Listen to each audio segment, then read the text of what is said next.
You've heard of vibe coding. This week we're vibe hosting. It's the Carolina Weather Group with James Brierton, Sam Walker, and Frank Strait. All of the bald guys are here. All right, here we go. What's that saying? Roll the open, I said. Yeah.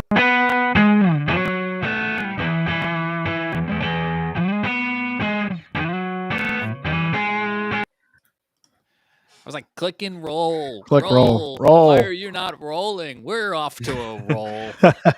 Welcome to the Carolina. Was this one of those situations where you were wondering how many times you were going to have to mash that stupid button before the stream? Why are we not going? This is going to be one of those shows where we get halfway through and we realize we've been talking to ourselves the whole time. But welcome to the Carolina Weather Group for Wednesday, November 19th. We're about a week out from Thanksgiving, believe it or not, the busiest holiday travel season of the year. And we're going to be talking about social media hype. Is it going to snow on Thanksgiving? No. We'll explain. We're first going to start with the record-breaking warm temperatures we've been experiencing across the Carolinas this week, here on the 19th, on this Wednesday night. If you're live with us on Facebook and YouTube, we had some record-breaking warm temperatures, but I had a little goodie for these guys, and they got here nice and early, so I hadn't had a chance to load it in. I'm going to go ahead and load it in right now, but we're going to do this week's show in the style of our segment that you knowingly love as Too Many Tabs.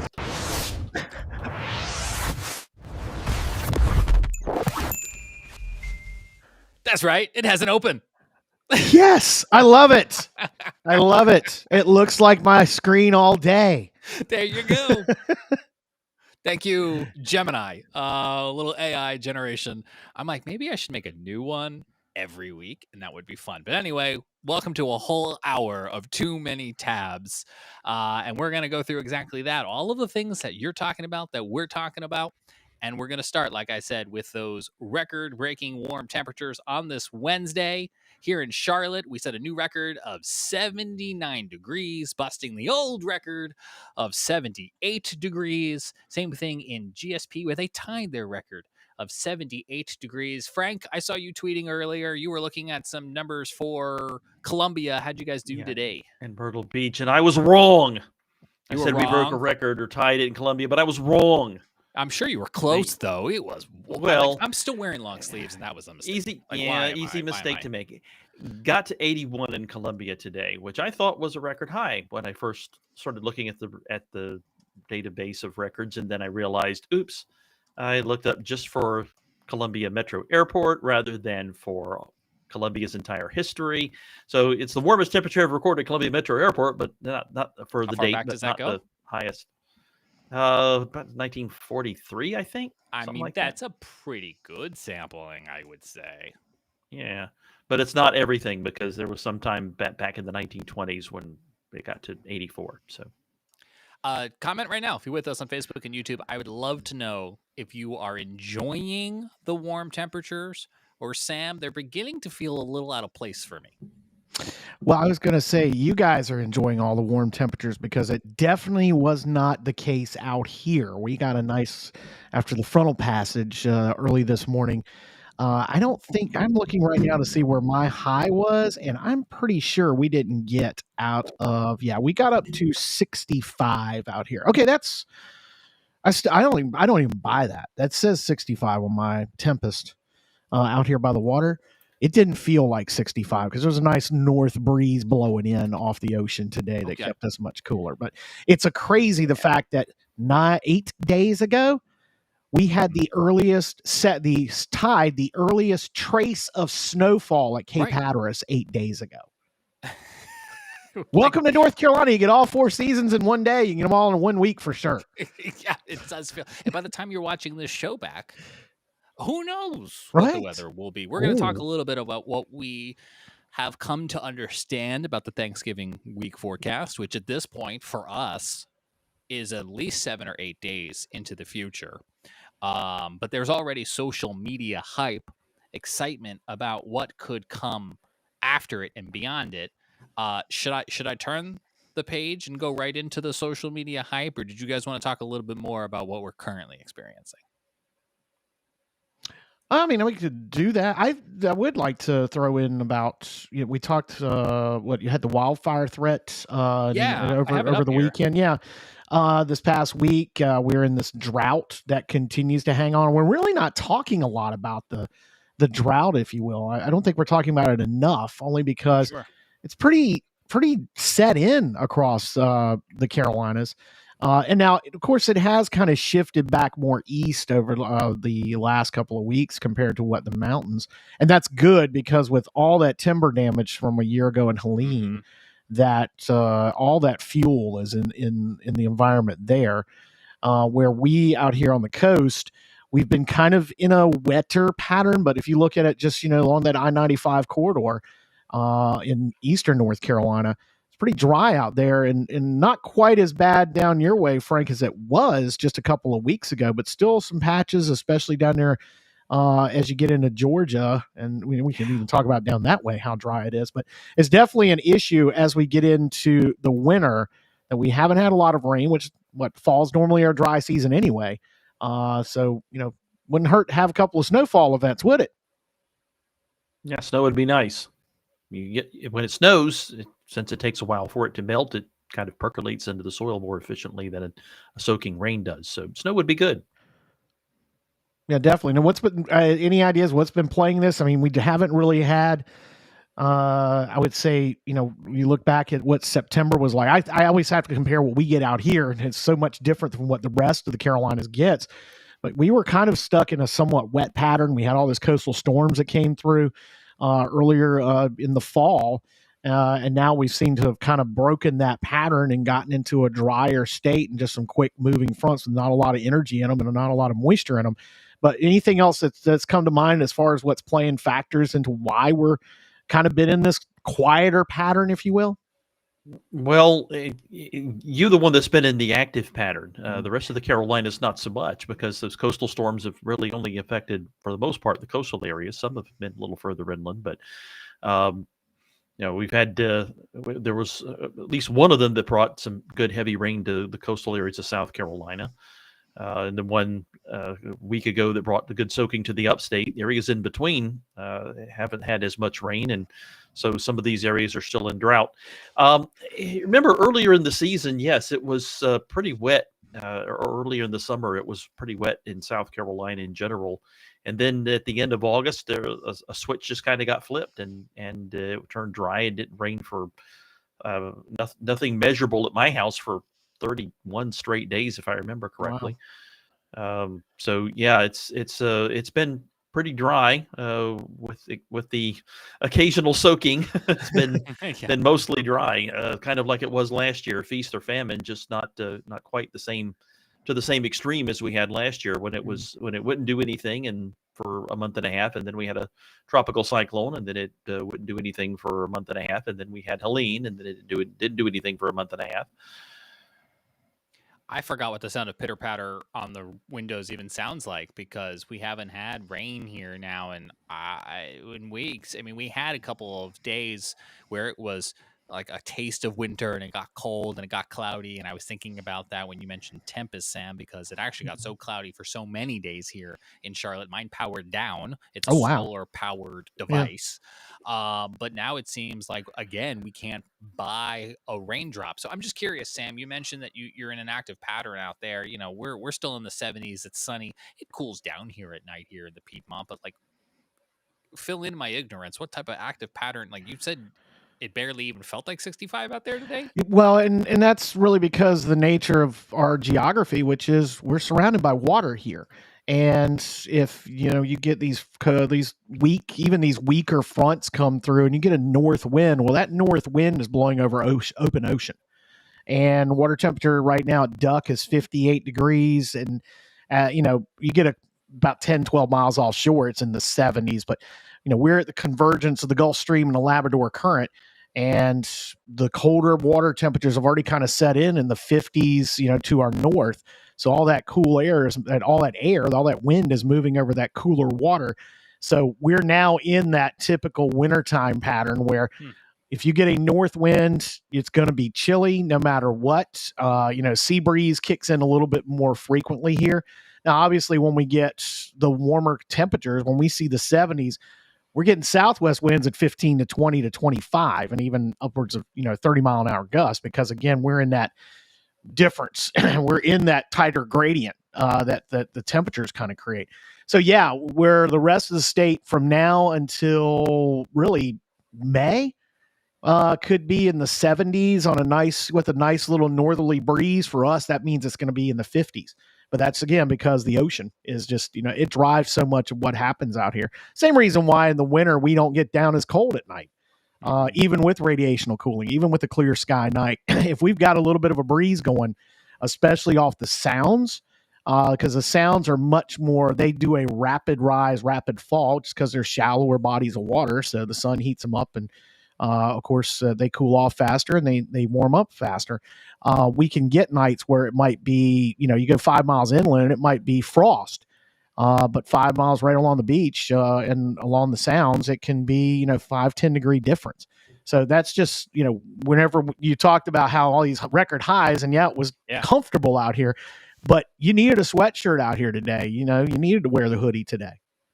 Fascinating. Well, Sam, part of the reason you're in another world today is because it's a backdoor style front, one that comes in from the northeast. So it got to you first. Yeah. And I looked at the observations out of Hatteras. It went to like 71 in Hatteras right about, I think, 1 o'clock. And then a few hours later, it was in the 50s with the north wind. So you had a big turnaround there. Meanwhile, of course, in Columbia, it got to 81.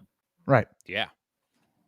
I mean, I'm literally rolling up my sleeves as we're doing the show because it's getting too warm in this tiny little room I'm sitting in.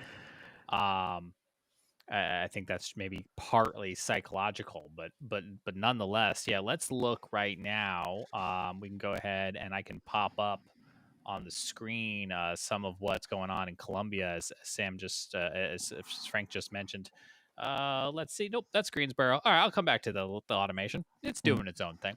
Okay. We were talking about the fires. Sam, you brought up the fires. And we had some folks tune in on our Carolina Weather Group YouTube over the weekend for a special report when we've got one of the first bigger fires that broke out in western North Carolina due to the abnormally dry weather, due to the low humidity, due to the gusty winds that we've been seeing. And that one was just outside of Asheville, and it's become known as the Rector Road incident because it was right along the Blue Ridge Parkway, and emergency officials were actually trying to evacuate that portion of the Blue Ridge Parkway. We are happy to report tonight that it is now 100% contained.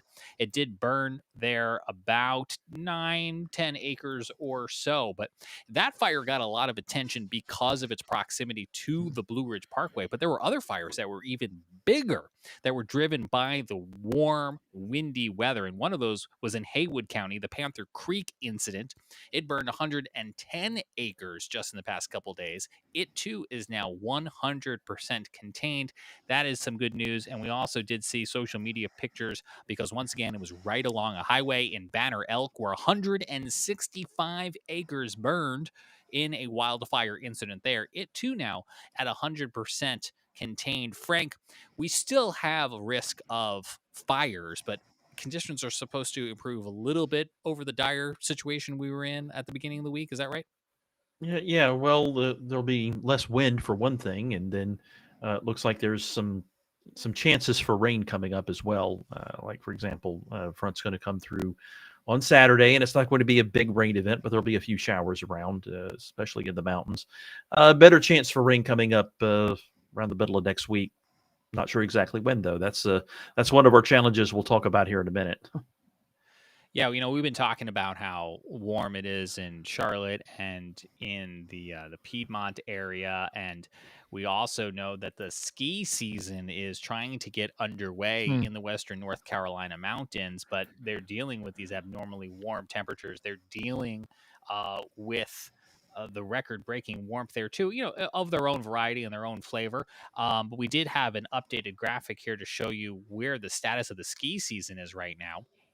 And this comes, Brittany Van Voorhees at WCNC Charlotte put this out before, and I was taking a look at it, guys. So we can see Sugar Mountain is now open, But Snowshoe, just across the border into West Virginia, November 26th is when they're estimating. Beach Mountain, November 29th. Winter Place, West Virginia, December 6th. App Ski Mountain, TBD, as they still currently assess the wintry snow conditions. So while I can make it snow and rain on demand here on our screen, I could have sworn one of these was a snowflake, but apparently it's rain. Let's talk a little bit about the social media hype today that came out on Facebook. And I'm not going to name names, but a meteorologist on television in the Carolinas took to social and posted a model run that was way out there into the future and kind of got people really excited because it was a map that looked like a snow forecast map with actual snowfall accumulation. Audio listeners, Sam has just stuck his head right into his hand. Straight old face palm. And it got a lot of buzz from meteorologists across the country. It was kind of, for anybody who hasn't seen it, the type of call out, the type of response we have seen meteorologists do on social for warning the public against posts that might come from non-meteorologists or come from engagement farms or come from sources that need to be cautiously approached when it comes to posting a single model run to the internet, because hopefully you, our viewers, know that when we talk about more model runs, we look at more than one model. We look at different opinions. We don't just take one answer or two answers and say, this is it, it's definitely going to happen, cash it in, which was how it was perceived. Was it how it was intended? I don't know, but it's how I think a lot of people perceived it. So I don't know which one you to start with. Frank, is it going to snow on Thanksgiving? No. Simple enough for you. Straightforward. No, it's not going to snow. At least not in South Carolina. No. I mean, I think it's that time of year where snow might, start to creep in. I had here it is. So this is an outlook that we like, right? This is the NOAA Climate Prediction Center's risk of heavy snow, and this goes out about 10 days into the future. So this particular period of time is from November 27th through December 3rd. It doesn't give actual accumulations. It's really painting with a broad brush, but it's saying there's a slight risk of snow if you're traveling for the Thanksgiving up to the Great Lakes region or into the Midwest and out to portions to the West. We're not in the Southeast at all. But Frank, for anybody who wants snow, do we have a change in the pattern coming? When does this fake summer leave?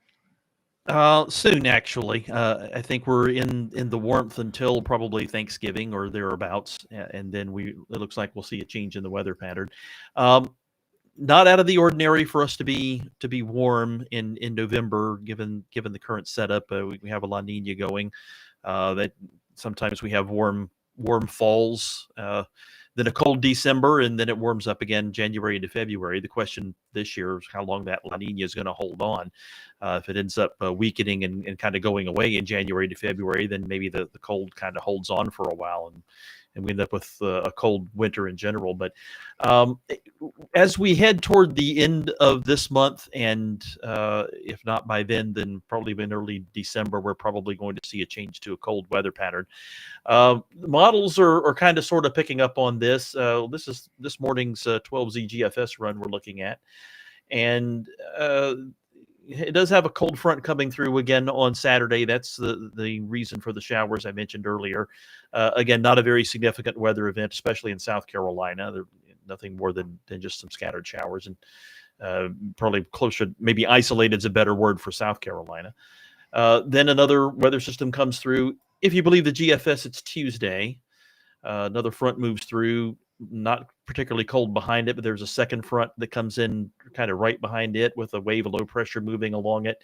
That's Black Friday we're looking at here. So that'd be a more significant chance for rain, but not a great one. Now, up north, where there's actually cold air available, it could snow up there, in parts of the Midwest and into the Northeast. GFS at least is showing that, which means it probably won't happen. The GFS hasn't done so well lately. But anyway, a more substantial front comes through the first few days of December, and that turns us to a colder weather pattern. This could be, if the GFS turns out to be correct, this might be a situation where we get thunderstorms, a decent amount of rain, maybe even gusty, locally severe storms. But then we're in a colder weather pattern after that. European model looks a little different. Let me go back to the start of the run here. And by the way, all this coming from Levi Cowan's website, Tropical Tidbits, really good for looking at raw model output. Just keep in mind that it's models, it's not a forecast. Yeah. It's what the caveat here is expert interpretation is required. Mm-hmm. That's why you got people you're providing right now. That's what that's why you got me for us. That's why you pay me the big bucks, James. Yeah. That's in hats. I pay you the big bucks in hats. In merch. Anyway, in the short term, the European model has something similar. It has a little warm front Friday that might cause a few showers. Then the cold front comes through Saturday with, again, scattered showers at most. Maybe isolated is a better word. A few more dry days, and then along about Tuesday afternoon or night, and the next front comes through again with a couple of showers, maybe a thunderstorm, but spotty. More substantial cold front comes through behind that, and we're kind of already in the cold pattern here if the Europeans models to be believed. Right, I see some blue days lines. After Thanksgiving. Some blue temperature contours there on Thanksgiving on that Thursday. Right. So it'll feel like Thanksgiving. Maybe, depending again on the timing of the front. Mm-hmm. Yeah. I finally got our Carolina WeatherNet graphics up, so I'm just it's gonna just please me to put it on the screen here. But as you know, you were talking about these fronts that are coming. In my mind, I'm like, yeah, we still have to get through the next 5 days or so where we've got these like 80-degree temperatures. Come on, computer, work with me here. Where it's like 76, 80, 81, 72, 72. Yeah, I'll probably be using my air conditioner here. Mine's, I think, on right I mean, I almost turned it on today, but thought, it's going to cool off some tonight. But yeah, the jury's still out. We'll see what it's like in my bedroom at 10:30. If it's anything over 70, I'll probably have to run the air conditioner. Yeah, I mean, it's been some chilly bus stop mornings. When we take the kids out to the bus at whatever time you do it in your local area. Mine's quite early. At least the sun is up now that the time has changed. So, it has been a wild day. It's been one of those I don't know what to wear kind of situation. Wear everything. Because it gets so warm during the day and then so cool down at night that it's real interesting. So Sam, here's our Hatteras graphic for the next couple of days here, the extended forecast, where it looks like maybe you guys will make it to 70 in some of the showers on Saturday. Yeah, and probably, just a couple of degrees warmer inland and a little bit, no, actually, yeah, inland might get that, but then as you go north, it'll be cooler because Hatteras always is our warm spot on the Outer Banks. So that looks agreeable. I will say I did not see the dreaded L's pop up in any of those models of those frontal boundaries crossing us over the next 10 days. That's great to see. That at least the GFS and the Euro are at least not putting anything developing coastally off of those fronts, because that's what we've dealt with since, I want to say, the beginning of August. Really, it has been that way since the beginning of August out here. Yeah, we have. It has become a very quiet time, which sometimes gets worrisome because, it gets quiet and then all of a sudden things go crazy. But we could say that for the last couple of years out here. We have not had that nor'easter pattern that we had to start fall out here in a couple of years. So, but it's good to see that those fronts are moving pretty quickly and not enough energy or, nothing's really sparking out off of us to start getting getting ratcheted up and start tightening up. So that's good news, at least for us. We'll take the rain. We'll take a little bit of a wind, but as long as we're not having to deal with anything more than that, we will be glad to do that as the cleanup continues down in Buxton. Here is the forecast for the next couple days in Boone, and this goes right back to why the ski season has been delayed, because we're still talking about temperatures in the 60s during the day, down to the 40s at night, which, although the technology has come a long way to make artificial snow, that's still, that would be, could you imagine being out in your ski gear and it's 60 degrees outside? Oh, no, you're skiing in shorts, dude. Oh, come on. That's so true. I've done that. My daughter was actually at Sugar this past weekend. and didn't realize they weren't doing night hours. She drove up the mountain to go skiing and said, "Oh, they're not open yet for the evening on Saturday." And she's like, "Oh," so they got up Sunday, and it was corn skiing. If you know what that means, it's basically you're just skiing in slush. So they did get out and do a couple of runs, but it was not very fun. We have friends who moved to Utah specifically because they got tired of living in the Triangle and not being able to ski. So they moved to Utah for the skiing. But you live yeah, because you live in the Carolinas because, like right. you said, you get all the seasons in 1 week. That's exactly what we exactly. advertise.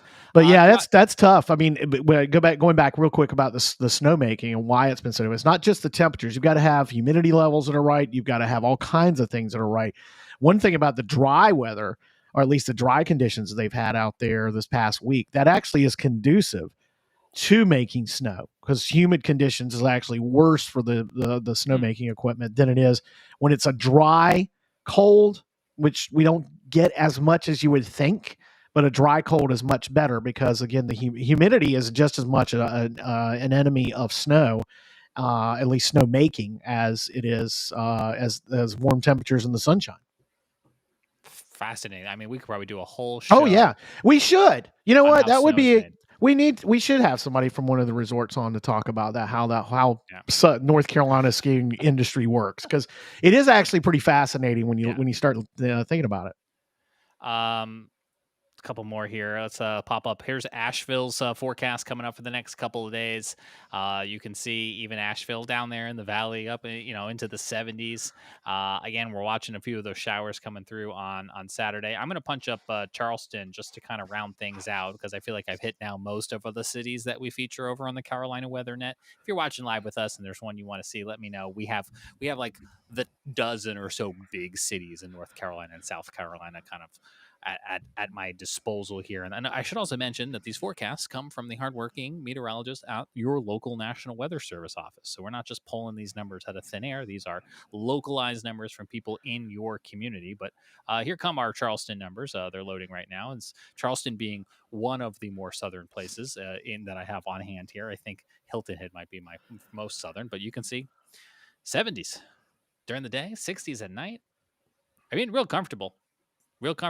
So yeah, it'll be a good time walking down the street. I mean, no, that's good. That's good Charleston visiting weather there. So yeah. So what do they call it? They call it Chamber of Commerce weather, right? Yeah, exactly. That's it. Chamber of Commerce weather. Yep. So, all right. Do you guys have some tabs? I've done a lot of tabs here, and I'm hogging things as always. Frank, you got to jump in first, because I had some up, but I don't. Everything I have is like just the boring zone forecast for the Craigtop Beach Light to Oregon Inlet out 20 nautical miles. So it's nothing exciting there. I suppose I have one, which is the list of observations from my Kokoros weather station. Oh, cool. Which is near Gaston, South Carolina. Okay, so it's not going to specifically tell us where you live. Right, although I think from this information you might be able to figure it out if you really were diligent. But nonetheless, look at all the zeros, 9 in a row for precip. Counting today, if I remember correctly. Then 3700s back on the 9th, and then a bunch of zeros and a trace and a few more zeros. And there was a wet few days there at the end of October. Remember that coastal storm? So we got almost 2 inches of rain from that. And then a bunch of zeros. A lot of zeros. There's a trace. There's 200s, 500s, 1/100th. I remember that one. I remember one of those traces there. I remember pulling out the magnifying glass, trying to decide whether to report a trace or 1/100th of an inch. So he asked me what a trace is, and I was like, it's barely measurable. Right. So that's what it's been like here. We've had one wet spell over the last 2 months here in the Midlands of South Carolina. Sam and I are probably doing the same thing, opening our Tempest apps. I've had 0.6 of an inch of rain this month. Let me go back. I was pulling photos from Buxton. Let's see. I know we had a little bit this morning. We had 300s. I thought we had more than that because if you looked at my driveway this morning, it actually was a little bit of standing water there in the dip. But yeah, 300s. Let's see here. The old Tempest. Where you are? None. Let's see if I can pull this back far enough. Well, I got an inch back on the 9th, which again was when we got our, right before the snow. Which didn't measure, and about 1.4 back on the 3rd, and then 2 inches back on the 28th. So yeah, we've been in that same peaks and valleys out here as well. So, and all these peaks and valleys, they change year after year. My next tab comes to us from the National Weather Service out here in the upstate South Carolina, in the western North Carolina area. Although we got a map of all North Carolina on this date. 25 years ago. Come on, let's size this up correct. Where's Vicky when we need her? All of my graphics are all over the place this week. 25 years ago on this date in the year 2000, we had snow accumulating across the Carolinas. Here in Charlotte, 1 to 2 inches. Out towards Raleigh, 1 to 2 inches. Upwards of 6 inches in the western North Carolina mountains. So as we're sitting here this week talking about temperatures in the 60s and 70s, it can snow. And what am I saying? Of course we know it can snow this time of year. It snowed like a week ago. Yeah. Right. Totally crazy. I think Frank Strait's going to do our ad read this week. Is that right, Frank? Yeah. Let's do it. Take it away, my friend. When you're building your brand, every detail matters, including what you wear. Queensboro Shirt Company makes it easy with easy ordering, free logo setup, and no hidden fees. For more than 40 years, they've helped people and businesses share who they are with the world with their quality embroidery and print. It's all about honest pricing, small business friendly, and genuine care. Plus, their no returns necessary guarantee means you can try them locally, risk-free. Go to Queensboro.com to see for yourself why they're the top-rated custom logo apparel company on the internet. And we have reduced the price of our beanie that I am modeling this week because it will soon be beanie weather season. So you can keep your dome warm, as we've joked about here in previous weeks, that we are all bald guys who need to keep our domes warm. And I'll also tell you that now that I've put this on my head with the headphones over it, the show sounds really strange through the hat. Yeah. It's a comfy hat. The hat is doing nothing wrong. It's just the sound coming. Yeah, the cans don't agree with those. In between. They're not designed for that. And if it wasn't 70 degrees outside, I'd keep this hat on. But as I've already mentioned, I'm sweating because the hat is effective. So QR code on the screen right now. If you want to order yourself, a friend, a loved one, a hat, we'd, of course, love for you to do that. Jay, who watches every week, says, being honest here, Frank sounded good on that ad. He did. Thank you, Jay. You might have a future in radio. I'll say, I'll kick you a couple scripts. I have a past in radio. I grew up listening to Frank on the radio. Hey, you want me to do a voiceover? Just let me know. All right. Yeah. I will. I got the equipment for that. Anybody who wants a voiceover, just holler at me. One of the earlier versions of the Carolina Weather Net had Frank voiceovers. The current one doesn't because we're going to try to get Stormy the Weather Cat to voice it over. But that's still on my to-do list for 2026. Oddly, she is not in range right now. Where are you, Stormy? She's warming up the vocals. Yeah. It's getting prepped. Sharpening her claws. Oh, yes. Ooh. That's helpful, too.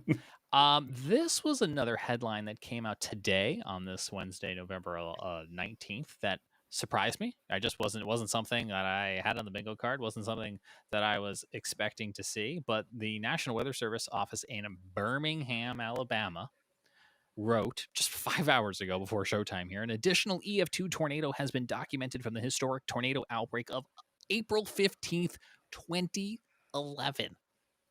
You may know it because we've had James Spann from Birmingham, Alabama on our show to talk about that day and the scars and the memories it leaves behind. But I'm gonna read this a little because did you guys see this before I read it? Have you already read this? No, the first I'd seen of it. Maybe I should read it since I'm apparently really good at that. Oh, by all means. Okay, ladies and gentlemen, Frank Strait. Breaking news! An additional EF2 tornado has been documented from the historic tornado outbreak of April 15th, 2011, 14 and a half years ago, y'all. Yeah. Earlier this spring, the National Weather Service in Birmingham was tagged in a social media post regarding a potential undocumented tornado from the April 15th, 2011 tornado outbreak in Greene County, Alabama, near Forkland. National Weather Service meteorologists took the information that was presented and began scanning or examining archived radar data, satellite imagery, and social media. Social media provided visual and textual evidence that damage had occurred in the area of the suspected tornado path. In the coming weeks, additional information was provided by the Greene County Independent that supported the notion of a tornado. Weeks later, National Weather Service Birmingham meteorologists undertook a retroactive ground survey around the Forkland area, interviewing residents who had been directly affected. This included stops at the Greene County Independent office, the Forkland County office, and residences along County Road 69. The end result was official documentation of an EF2 tornado with winds up to 120 miles an hour. The path length and width were estimated at 8.73 miles and 3.25 miles based on satellite evidence. The tornado was actually found to have begun in Sumter County over an unpopulated area before crossing into Greene County. Should I stop there or should I keep going? I mean, I love story time with Frank, but there's so much about this is fascinating, right? So it's been 15 years, 14 years, and a social media post pointed this out, and the National Weather Service took that social media post seriously, and they went out and they started an investigation on the ground. I mean, my first thought is, what are you going to find now that you didn't have then? And I think some of their explanation goes on to talk about it, which was just simply, as they wrote, unfortunately, tornado events were happening so frequently during this record-setting month of April of 2011 that meteorologists at NWS Birmingham actually had to suspend survey activities from one event to prepare for the next event. So it was just pure overwhelmment. Is that a word? As we've heard from James Spann, as we heard from our own Dan Whitaker, who was out there storm chasing. But I mean, hats off to them to be able to figure this out. And yeah, they go back and they look at radar data, but I'm just thinking about radar data, what it looked like in 2011. Like, it's not like no one has never gone over April 15th, 2011. Like, this has been just like gone through and through and through and through. It's a huge tornado outbreak, and the fact that they found a new tidbit is mind-blowing. Yep. Take a look at my screen share, James.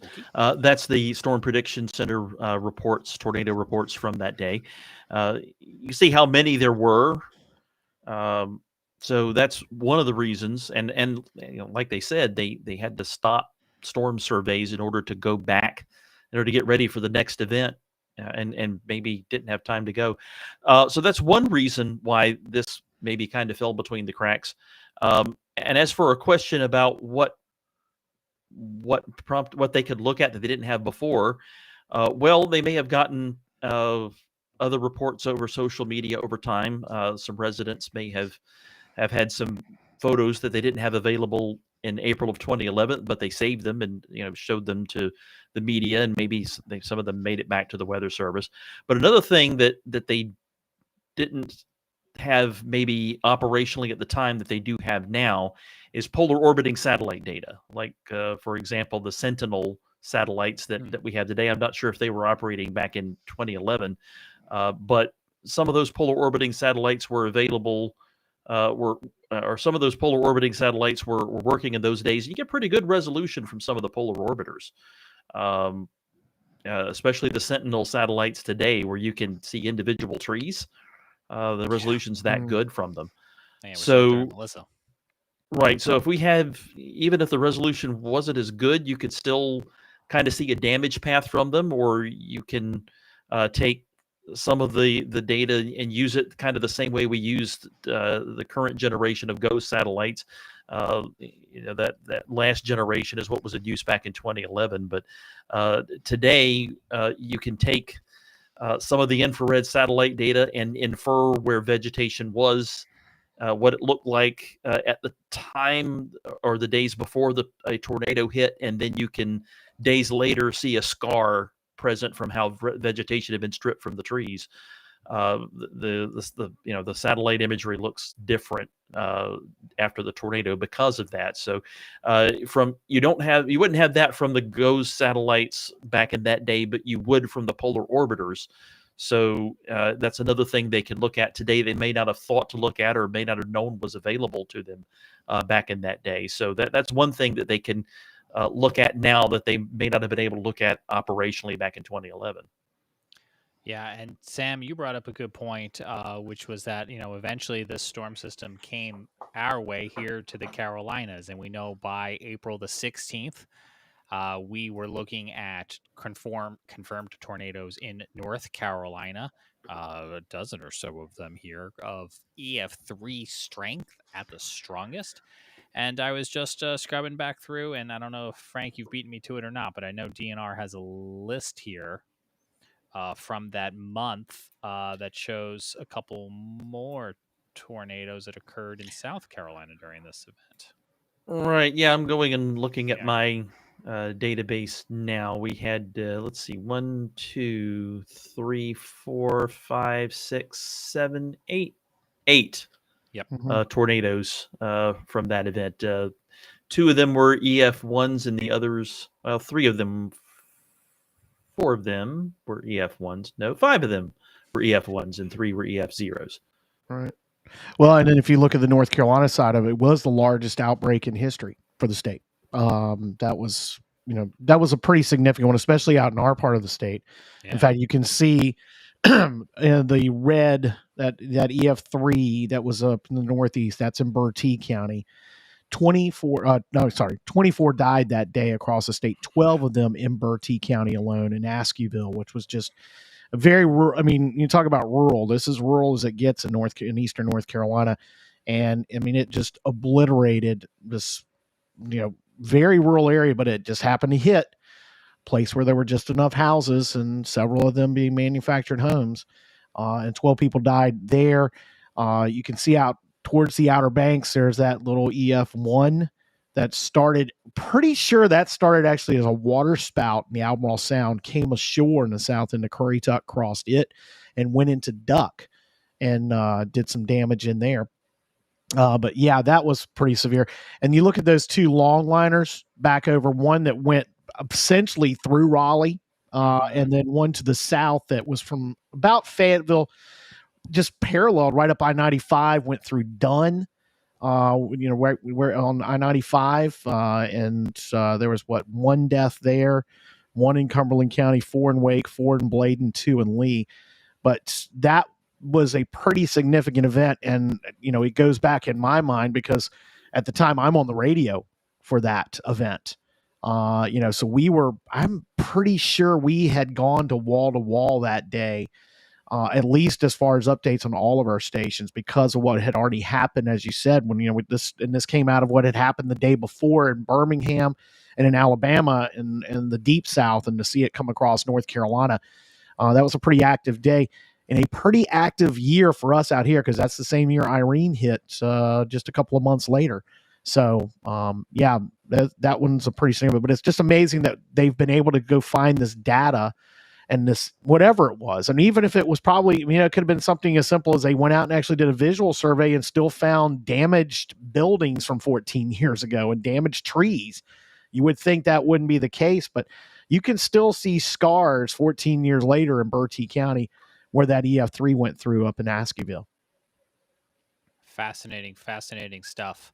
We're going to be having some off holiday weeks coming up, Thanksgiving, Christmas, New Year's, and the like here on the Carolina Weather Group. And we're always looking for episodes to replay. And I suspect, drop us a comment. If you want us to replay the James Spann episode, it's a great conversation we had with him. Of course, he's based there out of Birmingham, Alabama. He's on TV. He now has the Alabama Weather Network. So if that's one maybe you want to see next week and take with you on the holiday travels, let us know. Upvote that one. Leave us a comment, and we'll consider that one for some of our upcoming holiday weeks. My last tab has nothing to do with weather, but I wanted to share this excitement. The Rocket Guys is stacked.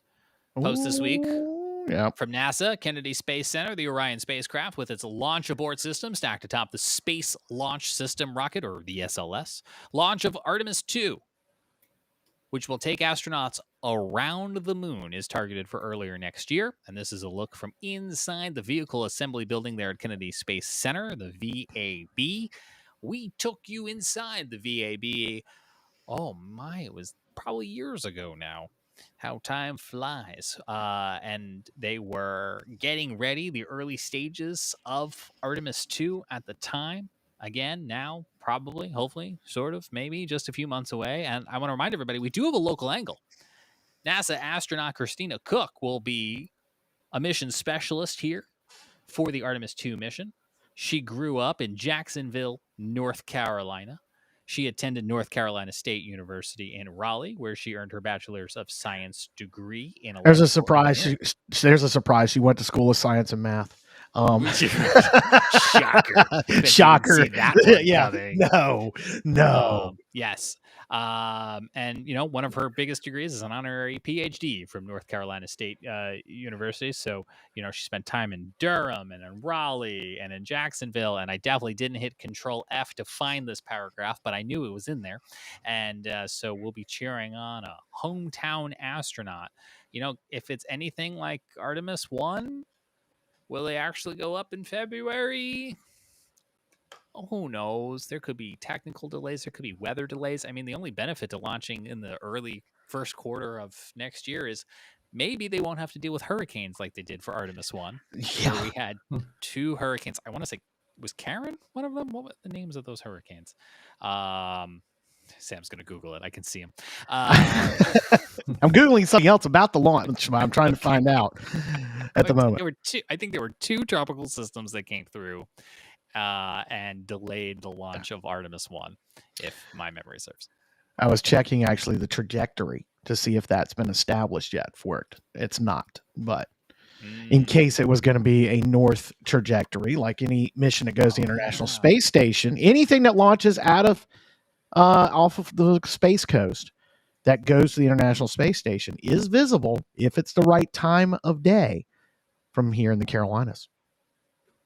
So keep that in mind. I don't know where I got Karen from. It was Tropical Storm Ian and Tropical Storm Nicole, according to AI. Okay. AI makes us look so smart. I can just Google things now. Yeah. But no trajectory. Maybe it's hallucinating and I didn't actually fact check it. You know what? You brought up something we haven't talked about tonight. Oh, yeah? What's that? 10 days left in the 2025 hurricane season. And what has not happened? A landfalling hurricane in the United States. None of the hurricanes have made a landfall this year. Hurricanes would be the key. Hurricanes, correct. And only one tropical cyclone has made landfall in the United States this year. Mm-hmm. In South Carolina, it was Chantal. Exactly, Chantal. Aaron was the closest hurricane, obviously. I can attest to that and what it did to us. This close. But yes, we are going to likely see what was supposed to be an above average of activity season and no landfalls in the United States or for a hurricane. Yeah, and that's what's really hard to wrap your head around, right? Because you can still have an above average season, right, and not take a direct hit. Yep. 13 named storms so far this year. Wow. All right, Frank, what do you got pulled up for us here? There it is. I was looking at it. The map. Yep. That's what I was looking at as well.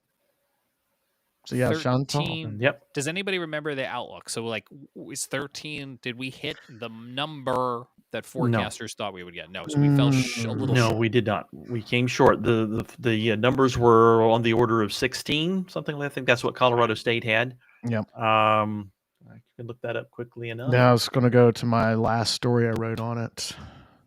There we go. Their forecast was 16. Mm-hmm. We ended up with 13. Average is 14.4. They called for 8 hurricanes. How many hurricanes have we had? Let's see. I want to say it was 5.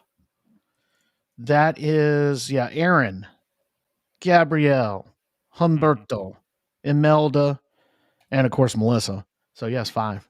Yeah, 3 5, of and which 4 were of them major. were majors. Right. Yeah, Right. exactly. 4 Yeah. majors. 4 So majors. we're above on majors, Mhm. and I think we're above average on ACE. I think we're at something like 130. Their prediction was 140. That might work out. I'm not sure what the current ACE is. I have to look that up now. Okay, so on the screen right now, you have Colorado State University, right? Right. Okay, so here's NOAA, Okay. and we were pretty close on NOAA. They called for 13 to 19 named storms, 6 to 10 hurricanes, and 3 to 5 major hurricanes. So you had 4 major hurricanes, 5 hurricanes in total, so 1 short, and 13 named storms that actually meet their window. Now, let me make sure. Am I looking at their updated numbers? This is May of 2025, so this is not their updated numbers. Yeah, This that's is not at the beginning of mid-season. Right. Yeah. I've got NC State's pulled up if you want to while you're looking for that one. I don't know that you have a screen share transmitting to me, Sam. I do now. Yes, there it is. There it is. So there's NC State. They call 12 to 15. Now they only do a preseason. They do not do any in-season update. So that's, I'd call that close. I mean, it's in their target. So, but yeah, we're not above average. But Frank, you mentioned it, La Nina playing a role there.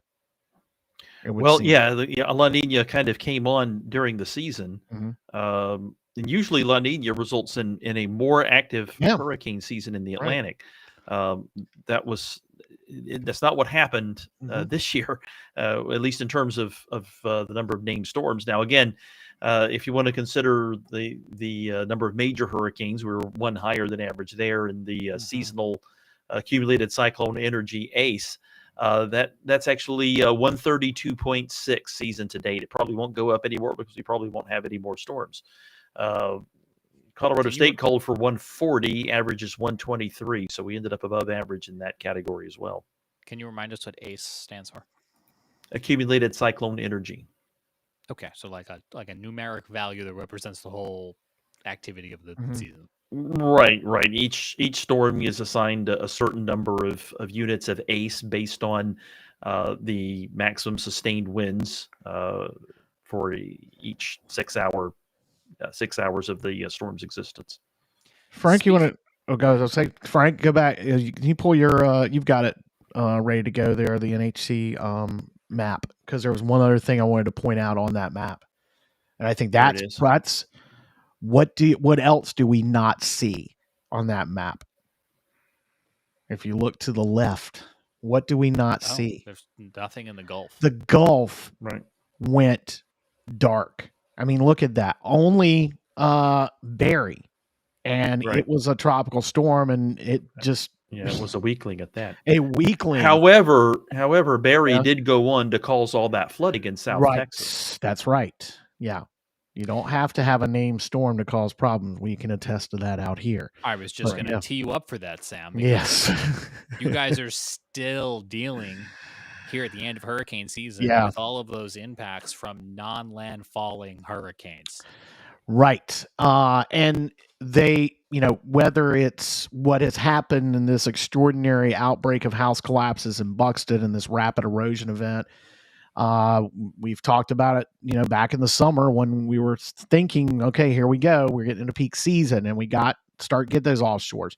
What it can do as far as the impacts along the coast when it's a bright blue, sunshiny Chamber of Commerce beach day, and you've got rip currents that have become tragic events along North Carolina's coast when we've had distant tropical systems and multiple ones.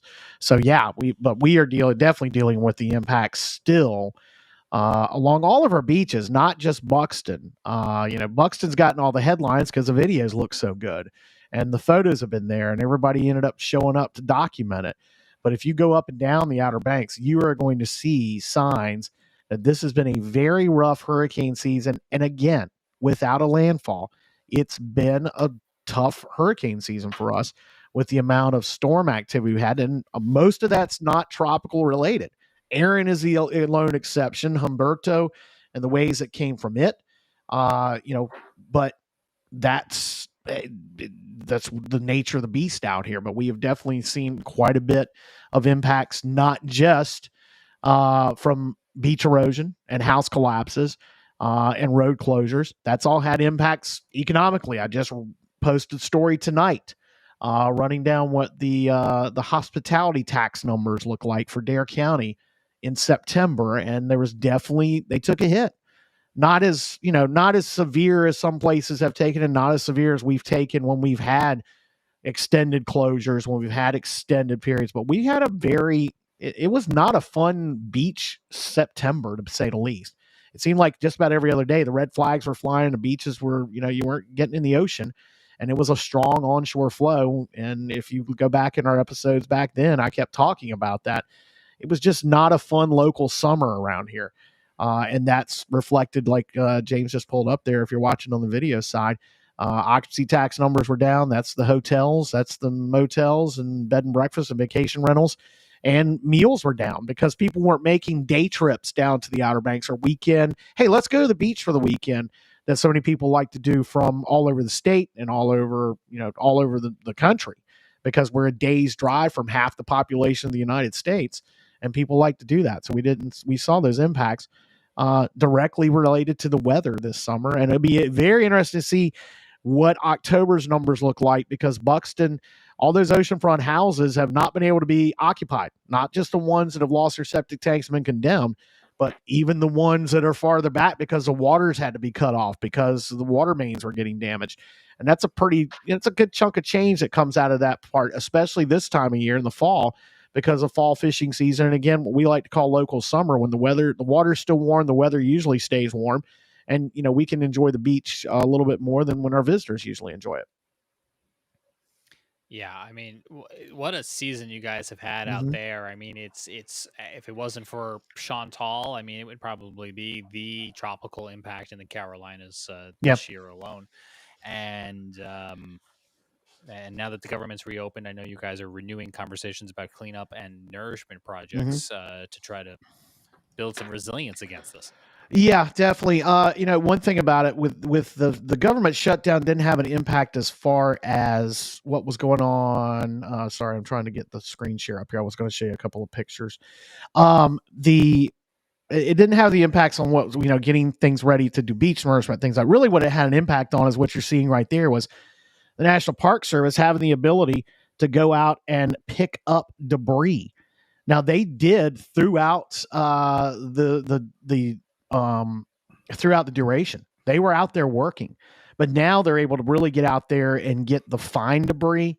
Well, that's what you're seeing there. James, you got to help me out here. What's up? I was going to show you another image. Let me get this one back up here. So I'm going to get you. I don't know which one I'm looking at here. Give me a second. Sorry. There we go.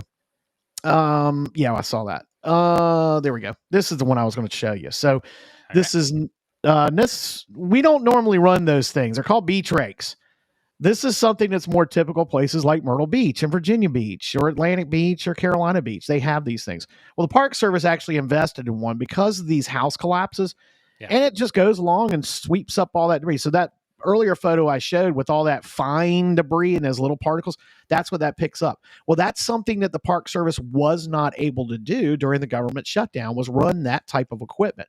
They basically were out there with pickup trucks and gloves and bodies that were willing to come to work and not know when that paycheck's going to be coming, to pick up the debris off the beaches that were on, again, Cape Hatteras National Seashore. Every beach on Hatteras Island and Ocracoke, that's federal property. It's ours.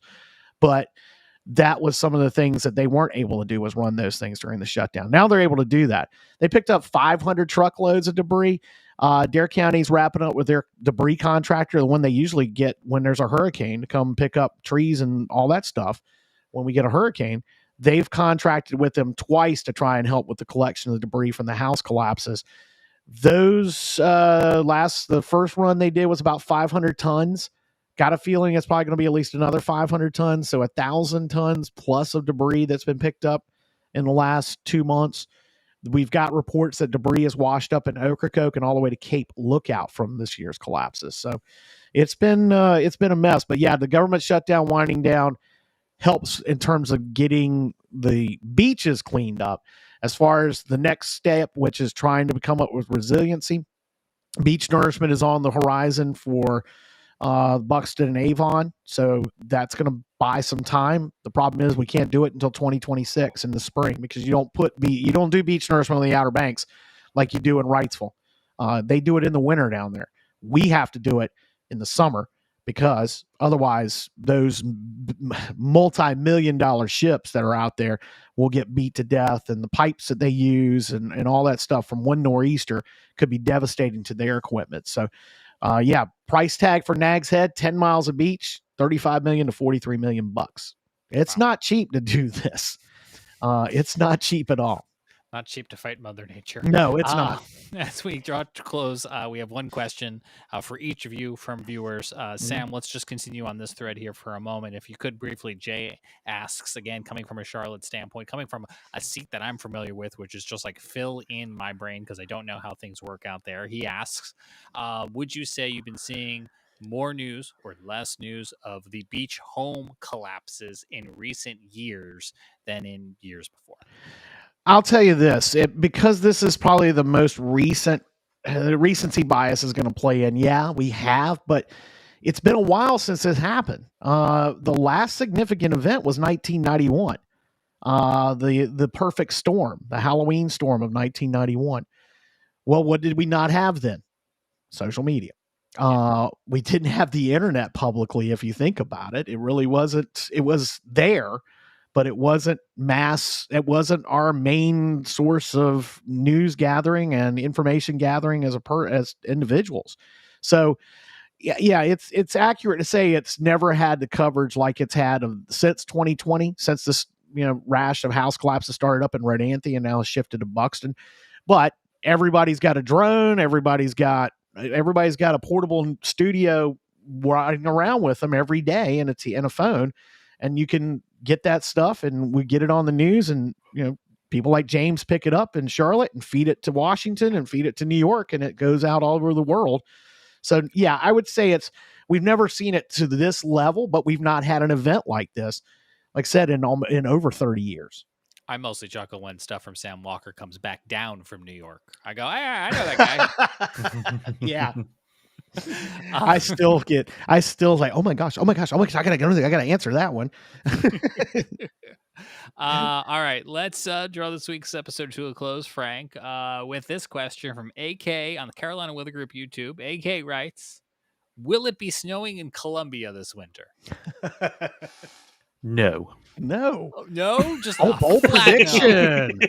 No, I'm kidding. Totally kidding. The truth is that there's no way to really be sure. I think we're going to have our chances when at least through December. December's typically a cold month. We'll probably have one or two opportunities. Not saying they'll work out, but we might get a scare or two, and then January and February we'll just see what happens. Whether the cold weather pattern ends up locking in, or whether it ends up turning very warm like it did in 2023, January and February, and other similar La Nina winters. We already had some snowflakes fall in both North Carolina and South Carolina because Rock Hill got in on it. We know Myrtle Beach got in on it on this freak little snow that happened in early November. But here's my question. Does that count at the end of the season when it's March or April of 2026 and we're counting where it did or did not snow this winter? Getting snow in November is not meteorological winter. It's not astronomical winter. Does that count? Yeah, it counts as the snow season. That runs from kind of like July 1st to June 30th. So we can sit here now in November and say, yes, it will snow because it already has. Not in Columbia. It didn't snow here. Not in Columbia. But we can check the box in Charlotte. Rock Hill, Chesterfield, Dillon. Yeah, it snowed there. Cave Hatteras. Check. Yep. No headlines, but snow droughts this year. All right. Well, great talking with you guys. I suspect we'll have a one of our classic best of episodes for you next week, as so many people will be out traveling for the holiday Thanksgiving season. So happy Thanksgiving to you and yours, and of course a happy Black Friday and Cyber Monday shopping, because that's what the holidays are all about. It goes football, shopping. Turkey. Yeah. 1A, 1A. I'd say 1A, 1B, 1C. Food at our house, definitely. Yeah. And actually giving thanks on Thanksgiving somewhere around the 24th. Yeah. So that does mean get subscribed, because we're going to be kicking off December with a conversation with our friends at IBHS about what you can do to winterize your home, because by the time we're talking again to Jake Sorber there at IBHS, it's going to be cold. We're actually going to turn the page back to winter. So get subscribed for things, action items you can do at home to protect your home. That's coming up in your Carolina Weather Group feed. And also on our Carolina Weather Group YouTube channel, we're getting ready to launch again. This was a huge success last year, and we're looking forward to doing it again. Our holiday music feed, where you can watch beautiful imagery, mostly of the Carolinas. We did it with Halloween. You guys ate it up. You ate it up last year when we did it. So keep an eye out for that. It will just be nonstop holiday music with some beautiful weather imagery that'll be on a Carolina Weather Group YouTube channel probably before you know it. But that's going to do it. I got to play it one more time. That's going to do it for this week's edition of Too Many Tabs.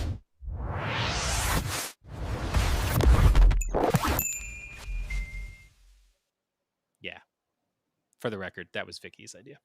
I love the sounder too. The sounder is nice. Sounders is nice.